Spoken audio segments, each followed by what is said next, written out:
Assalamualaikum warahmatullahi wabarakatuh dan salam sejahtera untuk kita semua. Perkenalkan, saya Ridwan Syam, dosen Departemen Sosiologi, Fakultas Ilmu Sosial dan Ilmu Politik Universitas Hasanuddin. Video ini dibuat untuk sarana penilaian pernyataan diri dosen dalam unjuk kerja Tridharma Perguruan Tinggi atau PDD UKT PT di bidang pengajaran.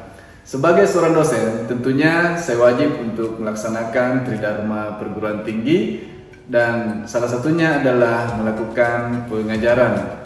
Adapun mata kuliah yang saya ajarkan di semester genap ini, tahun pelajaran 2024-2025 adalah mata kuliah Metode Penelitian Kualitatif untuk mahasiswa S1 Sosiologi di Universitas Hasanuddin. Baik, saya akan menjelaskan RPS Metode Penelitian Kualitatif. Jadi adapun yang akan saya jelaskan adalah yang pertama deskripsi mata kuliah, yang kedua capaian pembelajaran, yang ketiga sistem pembelajaran atau metode perkuliahan, yang keempat sistem penilaian, dan yang kelima perbaikan berkelanjutan. Jadi deskripsi mata kuliah Metode Penelitian Kualitatif ini adalah mata kuliah yang memiliki bobot 3 SKS yang ditawarkan kepada mahasiswa di semester genap di program studi sosiologi FISIP Universitas Hasanuddin. Mata kuliah ini dirancang untuk memberikan pemahaman yang komprehensif tentang pendekatan penelitian kualitatif. Mahasiswa akan mempelajari berbagai konsep dasar, karakteristik, prinsip-prinsip, perumusan masalah, desain penelitian, teknik penentuan informan, metode pengumpulan data, analisis data, keabsahan data, serta tentang etika penelitian. Adapun tujuan akhir dari mata kuliah ini melalui perkuliahan, diskusi, tugas, dan proyek penelitian, mahasiswa akan memperoleh berbagai pengetahuan dan keterampilan praktis dalam merancang, melaksanakan, dan melaporkan penelitian kualitatif secara mandiri dan berkelompok. Mahasiswa juga akan mampu mengevaluasi kualitas penelitian berdasarkan kriteria yang sesuai untuk diterapkan dalam nantinya di tugas akhir mereka atau proyek penelitian yang dilakukan. Adapun capaian pembelajaran pada mata kuliah ini, CPL program studi yang dibebankan ada 3 dari CPL 2, yakni menerapkan profesionalisme keilmuan dalam bingkai akademik. CPL 4 mengidentifikasi metode penelitian sosial untuk memecahkan masalah kependudukan, dan CPL 6 melakukan penelitian sosiologis, kuantitatif dan kualitatif secara kritis, sistematis dan inovatif di bidang pembangunan sosial.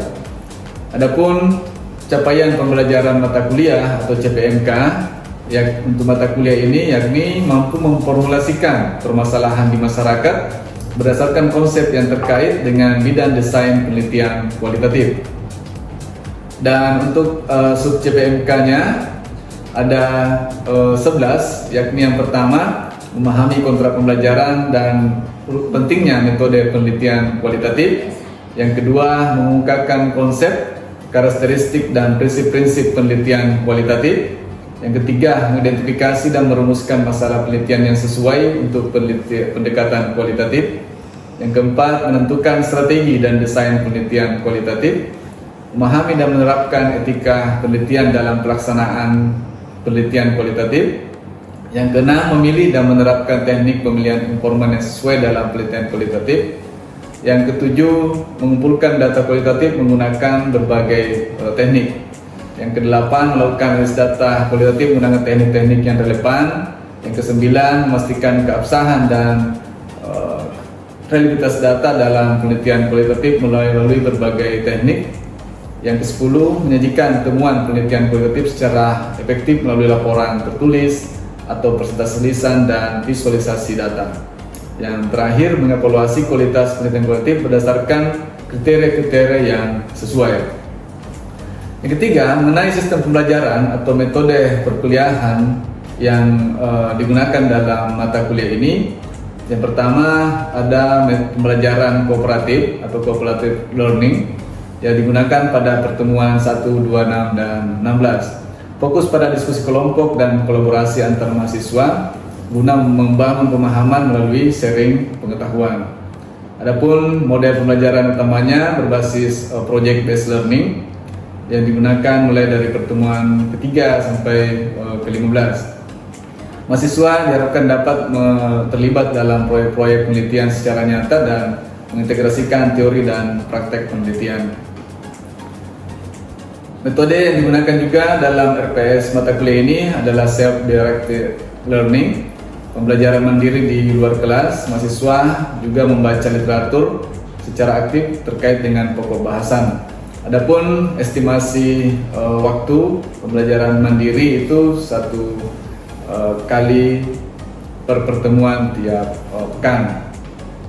Format pembelajaran dalam mata kuliah ini dilakukan secara tatap muka 1 kali pertemuan di tiap pekannya.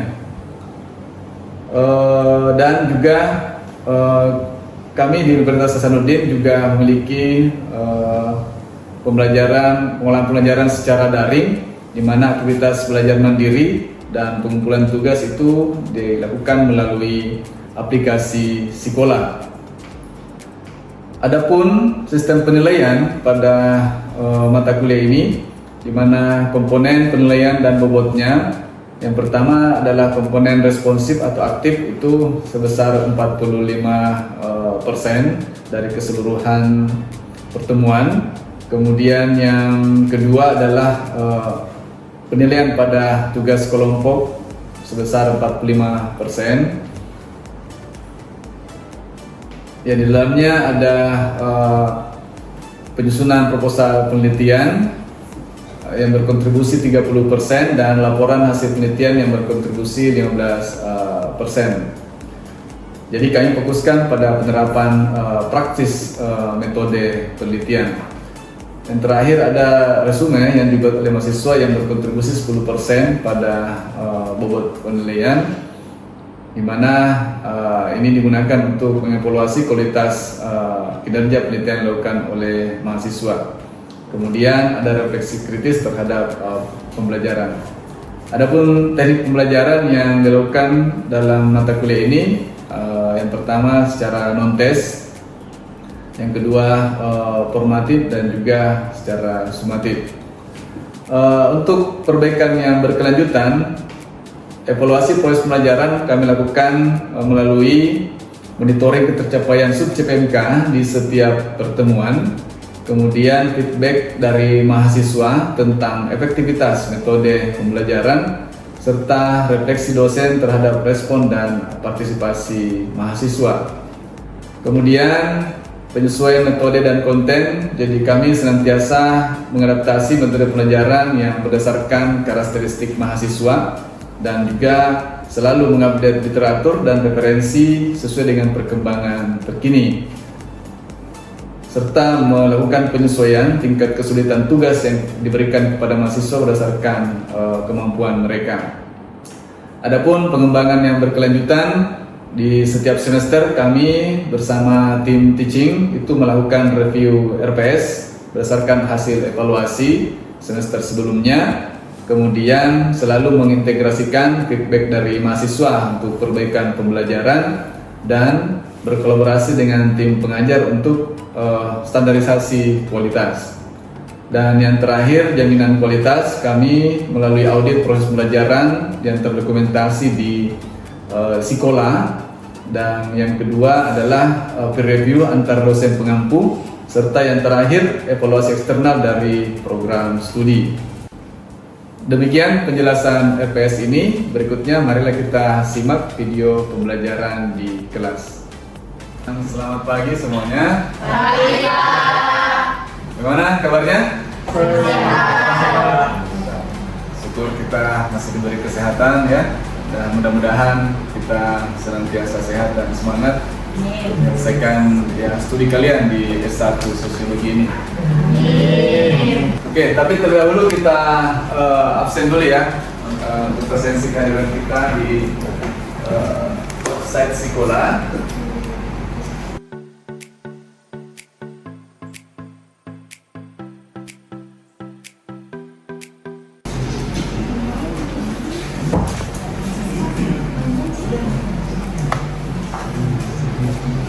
Oke, jadi kita akan melanjutkan pembahasan kita pada mata kuliah ini. Jadi pada pertemuan sebelumnya ya, kita sudah membahas tentang apa itu penelitian.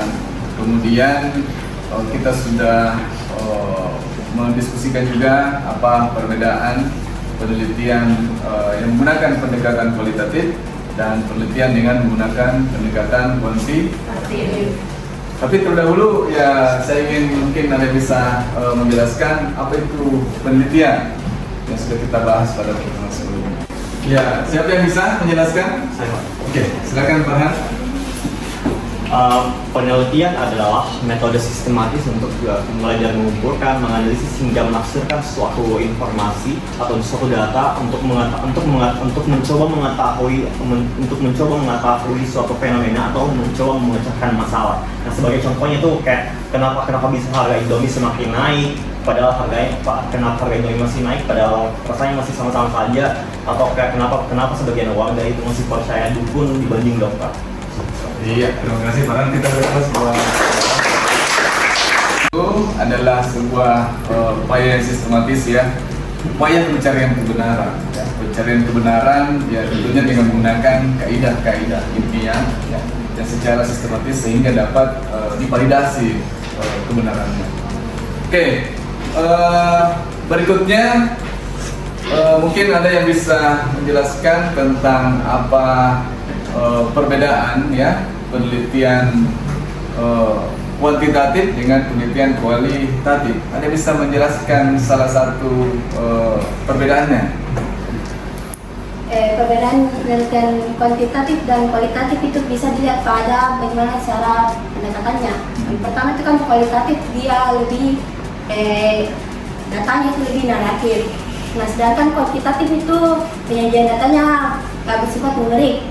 Bisa juga dikatakan dari pendekatannya juga, yang satu itu mengukur, yang satunya itu bagaimana dia melihat pemaknaan dari suatu objek penelitian seperti itu. Iya, oke, terima kasih Sarah.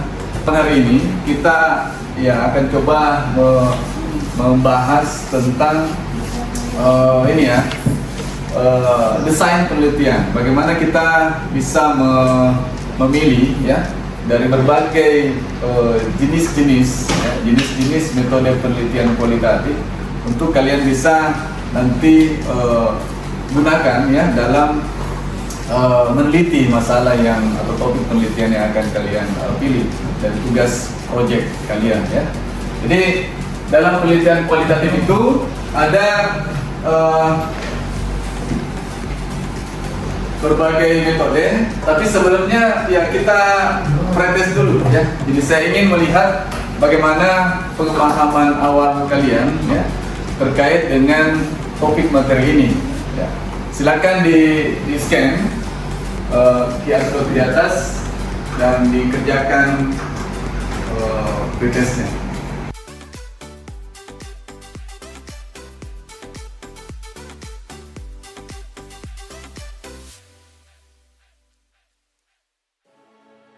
Oke, berapa? No, ada.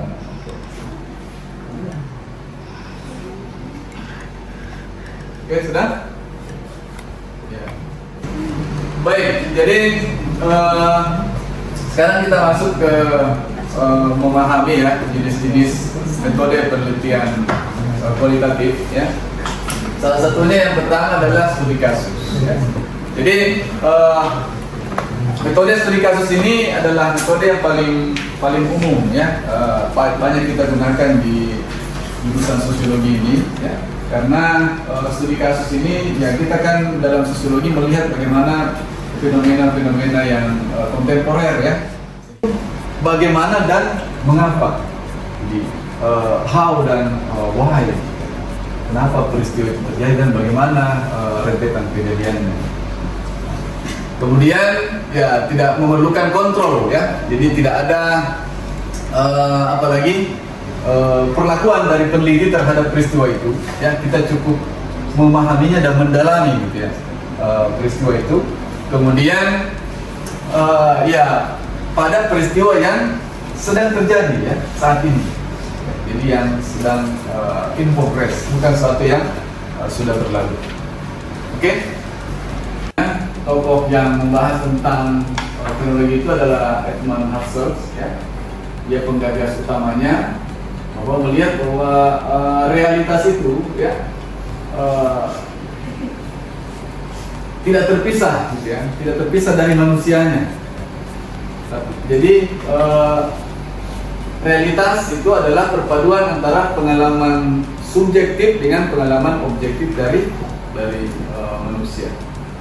Sehingga apa yang menjadi fenomena itu, gitu ya, dan tampak itu harus diketahui bagaimana pemaknaan subjektifnya atau nomenanya, ya, yang tidak tampak dari fenomena yang tampak. Sehingga kita bisa dalam penelitian sosial kita bisa betul-betul memahami sebuah fenomena itu secara lengkap, tidak hanya mengukur pada yang tampak, ya, dalam penelitian seperti dalam penelitian kuantitatif. Sehingga yang objektif dengan yang subjektif itu kita betul-betul kita bisa dapatkan.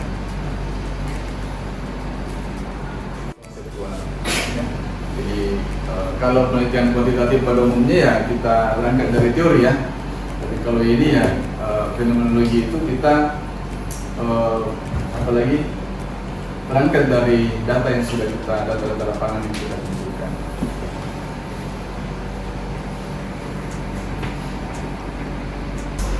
Baik, berikutnya kita akan coba ini, ya, buat kelompok, ya, kelompok apalagi sebanyak 5 kelompok untuk kalian membuat mengaitkan masalah penelitian yang diangkat, ya, dengan memilih salah satu desain penelitian kualitatif yang akan kalian gunakan mempelajari lagi untuk memahami masalah penelitian kalian. Oke, kita bentuk kelompoknya, silakan.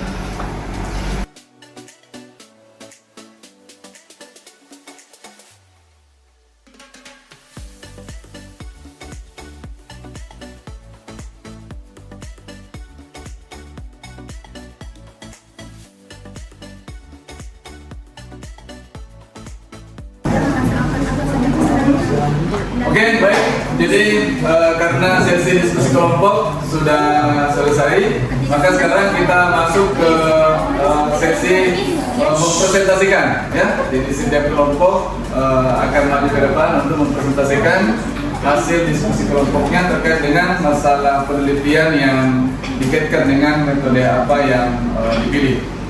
Oke, saya persilakan kelompok mana yang mau duluan tampil? Kelompok kita. Oke, kelompok berapa nih? Dari kelompok 4. Oke, baik, silakan kelompok 4.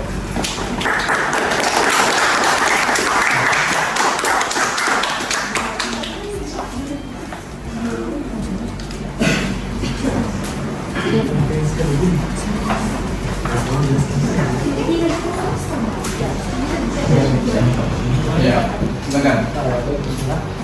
Selamat siang teman-teman semuanya. Sebelumnya perkenalkan kami dari kelompok 4. Kami akan membawakan hasil dari diskusi kami yakni dengan tema penelitian teknologi. Adapun topik dari penelitian kami ini mengenai dampak modernisasi teknologi media sosial terhadap pergeseran nilai sosial di dalam keluarga.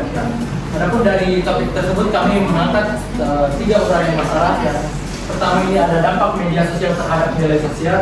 Lalu yang kedua terdapat perubahan pola interaksi keluarga. Lalu yang terakhir ada terjadi perubahan makna media sosial dalam keluarga. Nah,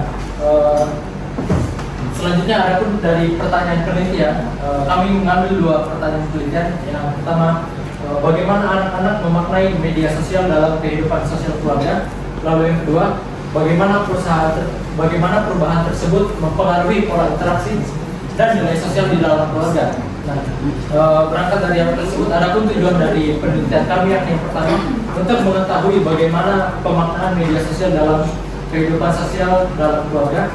Lalu yang kedua, untuk mengetahui perubahan yang mempengaruhi pola interaksi dan nilai sosial di dalam keluarga. Lalu cukup saja 2. Lalu adapun yang metode yang kita ambil adalah menggunakan pendekatan kualitatif dengan tipe deskriptif dengan strategi studi kasus. Adapun alasan kenapa kami mengambil pendekatan tersebut karena kami mengangkat topik penelitian terkait dampak modernisasi terhadap pergeseran nilai sosial di dalam keluarga, di mana dalam penelitian tersebut kami membutuhkan wawancara mendalam sehingga dibutuhkan pendekatan kualitatif deskriptif. Nah, lalu selanjutnya mengapa kami mengambil strategi studi kasus? Dikarenakan dalam penelitian ini kami mau melihat bagaimana pergeseran nilai sosial di dalam keluarga yang terjadi di masyarakat. Nah, sedangkan adapun lokasi penelitian yang kami ambil ini sebenarnya hanya dari hasil observasi itu kami hanya mendapatkan di situ saja. Sedangkan di beberapa daerah lain tidak ada yang terkait permasalahan tersebut, sehingga kami mengangkat atau menggunakan strategi studi kasus pada penelitian kami. Sekian dari pemaparan kelompok kami, kurang lebihnya mohon maaf. Wassalamualaikum warahmatullahi wabarakatuh.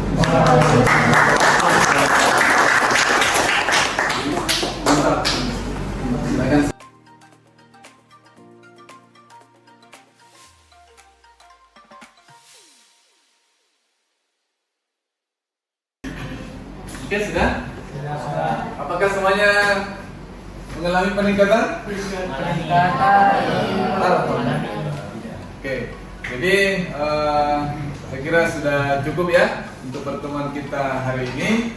Terima kasih atas apalagi partisipasi aktifnya selama perkuliahan. Mudah-mudahan kita semua dapat memperoleh insight dari pertemuan kita hari ini dan ya lanjutkan diskusi kelompoknya untuk menyelesaikan proyeknya di pertemuan kita berikutnya. Oke, sampai ketemu di pertemuan selanjutnya. Terima kasih semuanya. Assalamualaikum warahmatullahi wabarakatuh. Berikut adalah hasil karya tugas proyek mahasiswa yang telah mereka kerjakan secara berkelompok dalam bentuk proposal penelitian kualitatif. Berikutnya, mereka akan melakukan simulasi pengumpulan data, menganalisis data, hingga mempresentasikan laporan hasil penelitian kelompok mereka sebagai tugas akhir proyek.